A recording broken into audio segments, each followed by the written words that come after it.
നിങ്ങൾക്കറിയാം കെ കാമരാജിനെ. അദ്ദേഹം തമിഴൻ്റെ മനസ്സ് തൊട്ടറിഞ്ഞ, ആത്മാവ് തൊട്ടറിഞ്ഞ പൊതുപ്രവർത്തകനും നേതാവുമായിരുന്നു കെ കാമരാജ്.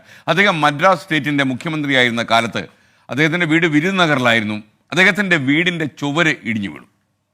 ചുവര് നിർമ്മിക്കാൻ അമ്മ ശിവകാമി പറഞ്ഞു, ഉടൻ നിർമ്മിക്കണം എന്ന് പറഞ്ഞു. അപ്പോൾ അദ്ദേഹം തടഞ്ഞു. അമ്മ, അത് ശരിയല്ല, മുഖ്യമന്ത്രിയായ ഉടൻ കാമരാജ് വീട് പണിതുവെന്ന് നാട്ടുകാരെ കൊണ്ട് പറയിപ്പിക്കേണ്ട, അതുകൊണ്ട് നമുക്ക് തൽക്കാലം അത് വേണ്ട എന്നാണ് അമ്മയോട് അദ്ദേഹം മറുപടി കൊടുത്ത്.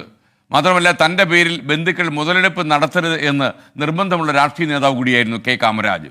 രാഷ്ട്രീയ അധികാരം കുടുംബത്തിന് വേണ്ടിയല്ല, ജനങ്ങൾക്ക് വേണ്ടി വിനിയോഗിക്കണമെന്ന് അടിയുറച്ച് വിശ്വസിച്ച പൊതുപ്രവർത്തകൻ കൂടിയായിരുന്നു കാമരാജ്. അതുകൊണ്ട് തന്നെ ജനങ്ങൾക്ക് വേണ്ടി ജീവിക്കും, അല്ലാതെ ബന്ധുക്കൾക്ക് വേണ്ടി ജീവിക്കുമെന്നായിരുന്നില്ല.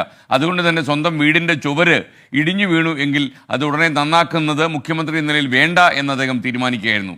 എന്നാൽ ഇന്ന് അങ്ങനെയാണോ ആളുകൾ?